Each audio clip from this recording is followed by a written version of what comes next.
Enfim, vamos ver o vídeo aqui, que é o conselheiro do Trump. Contexto. Então contextualiza aí. Conselheiro... Ele é conselheiro o quê? Ele é conselheiro de segurança nacional. Não é qualquer conselheiro, é conselheiro de segurança nacional. E a gente sabe que os Estados Unidos levam muito a sério a segurança. Como é que é o nome do maluco aqui, ó? Quem que é o conselheiro? É esse mano que tá na tela agora ou que vai falar depois? Isso, John Bolton. Mas é o velhinho ou o mais novo? É o bigodudo. Tá, beleza. Então o bigodudo é o John Bolton. Ele é conselheiro de segurança nacional do Trump, né? E ele vai ser bem pedagógico agora pra... Bom, vai ficar bem pedagógico. Beleza, eu vou pausando e você vai traduzindo, beleza? Não, taca o vídeo inteiro, depois a gente passa traduzindo. Tá, beleza. With all due respect, one doesn't have to be brilliant to attempt a coup. I disagree with that. As somebody who has helped plan coup d'etat, not here, but, other places, it takes a lot of work. And With all due respect... Volta pro início. Agora na tradução simultânea aqui... O Tapper, que é o entrevistador, vai falar o seguinte: com todo respeito, uma pessoa não precisa ser brilhante para tentar um golpe. One doesn't have to be brilliant to attempt a coup.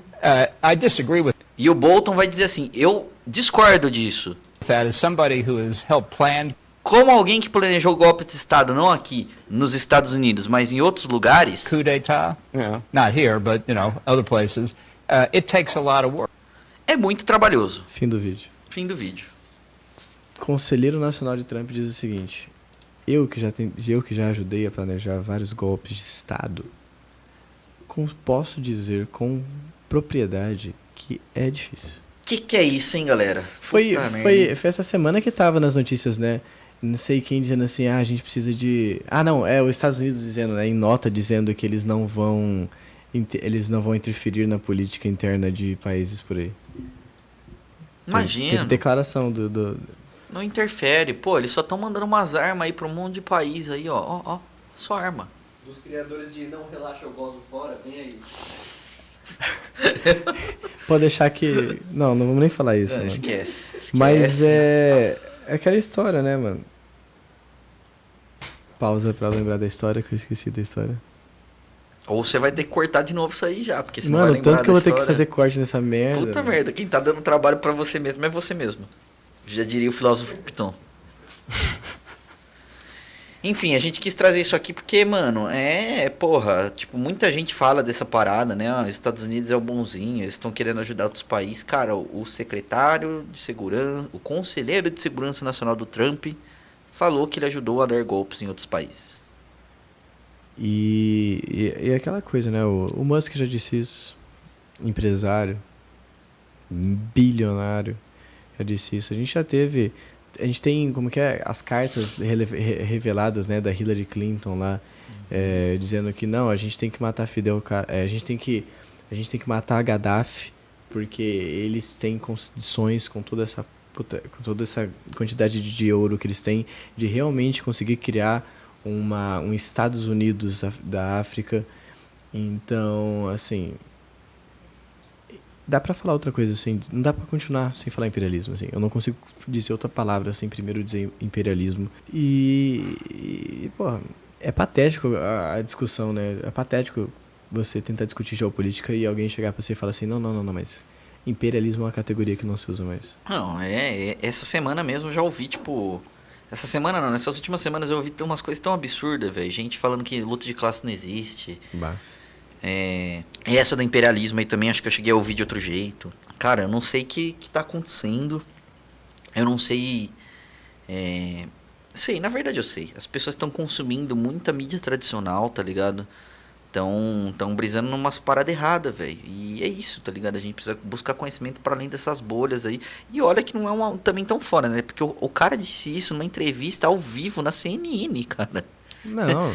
Ele perdeu o filtro total. Ele falou, foda-se, vou foder todo mundo aqui agora, tá ligado? E é o filtro que nunca teve, né? Nos comícios do Trump lá, a galera falando coisas, por exemplo... se tem uma coisa que Hitler não errou, foi ao dizer tal e tal e tal coisa. E aí eu tava vendo isso, não lembro por que eu tava vendo isso, mas era assim... Mano, era alguma frase do tipo assim, a gente tem que defender nosso país. Era tipo, mano, literalmente, ela poderia... Isso é uma frase óbvia. literalmente ela podia ter dito qualquer pessoa. Ela poderia ter dito o que ela disse, ela poderia ter dito o que outra pessoa disse, ela poderia ter dito... Mano, é uma coisa óbvia. Não, eles precisam botar o nome de Hitler ali, por quê? É pra fazer o contraponto que eles querem fazer, né, mano?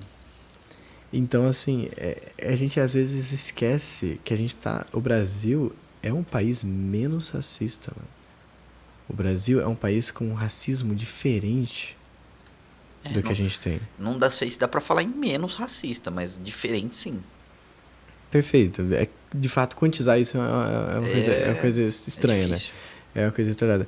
Mas, assim, é um racismo diferente do que a gente tem lá. E por isso que a gente fica estupefato com esse tipo de coisa, da mesma forma que eles devem ficar estupefatos com algumas coisas que veio aqui, né? Sim, com falas de Bolsonaro, inclusive, né, mano? Mas, por exemplo, se a gente tira Bolsonaro da equação, a gente ainda tem a política de extermínio negra aqui é aos moldes que a gente tem nos Estados Unidos na década de 80, 90, né? Uhum. E eu não sei como que tá hoje, esse que é o problema. Eu não sei como que tá a política de genocídio negro dentro dos Estados Unidos hoje em dia, que obviamente ela existe, mas eu não sei como tá. Uhum. Eu também não vou saber falar em números, mas eu não duvido nada que o intuito, os objetivos e formas que ela acontece ainda se mantém assim de forma geral, tá ligado? E eu tava pensando nisso agora, porque uma coisa que eu fiquei com a pulga atrás da orelha foi no vídeo que a gente lê sobre futebol lá, que aquele professor de história, a gente viu aí, inclusive pra galera que tá assistindo a gente fez uns reacts de uns vídeos de futebol, e aí tem um react que a gente tá falando sobre, se eu não me engano, é sobre o Vasco e as lutas sociais. E a luta antirracista.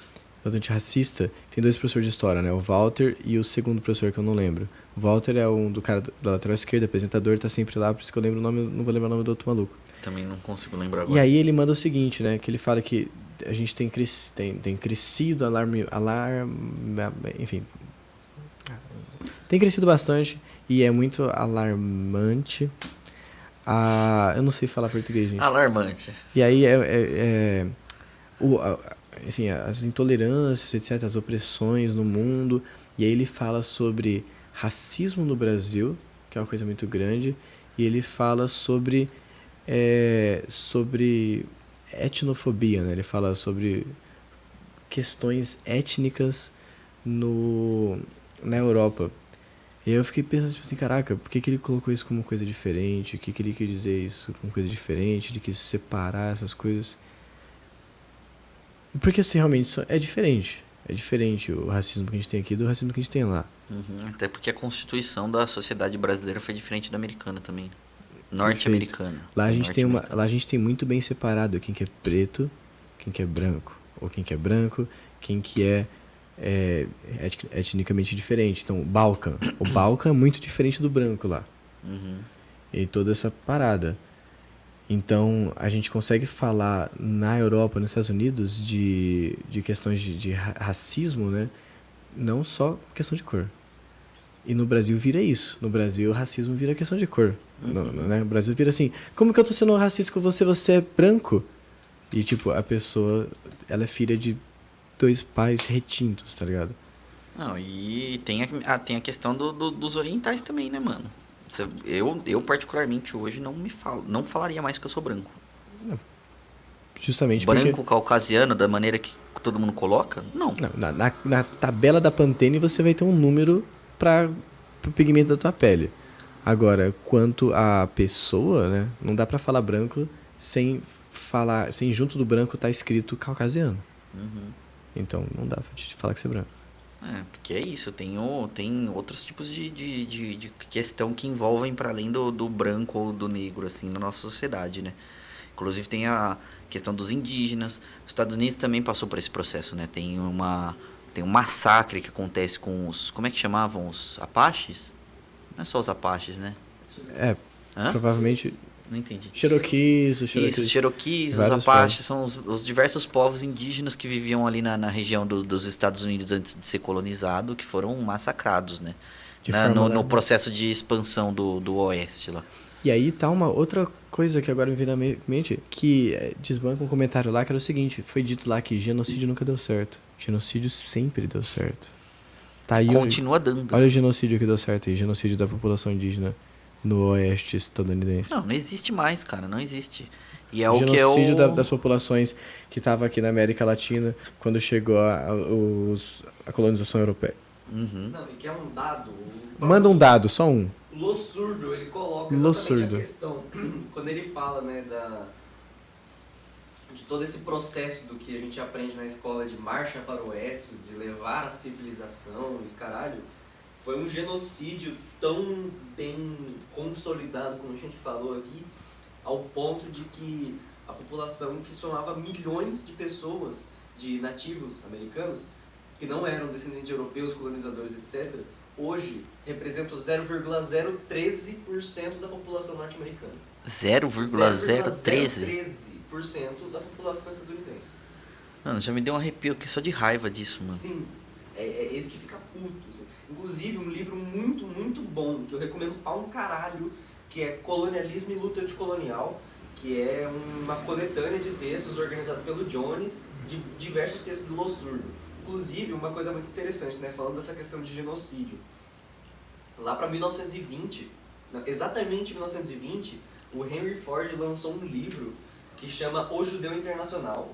E aí ele trata exatamente da questão antissemita, assim, de rechaço aos judeus, e inclusive tinha uma comunidade judaica nos Estados Unidos que rechaçou e tal. Só que a reverberação internacional dessa questão foi tanta de que o próprio Hitler, no Mein Kampf, cita o Henry Ford falando: a gente tem que se basear na experiência dos americanos de limpeza, que nunca foi tão bem sucedida no mundo como foi nos Estados Unidos. E ele fala, o grande produtor de carros norte-americano. Pode falar. Tá ligado? É nesse ponto. Cara, que absurdo. E assim, o mais absurdo dessa história toda também é saber que a gente tá cada vez mais próximo desse dado de ser 0,013, tá ligado? Aqui no Brasil também. Sim. Que, mano, com essa política aí que tá sendo aplicada hoje em dia, com a não demarcação de terras, com a liberação do extrativismo na Amazônia, entre várias outras questões, com a perseguição política a defensores dos povos indígenas, a pesquisadores, a lutadores sociais, aos próprios povos indígenas, principalmente, é absurdo, cara. É um absurdo, velho. Absurdo, mano. Eu fico chocado com essas coisas. Não era mais pra eu estar chocado, tá ligado? Mas, mano, é tanta bosta que, tipo assim, não tem como não se chocar.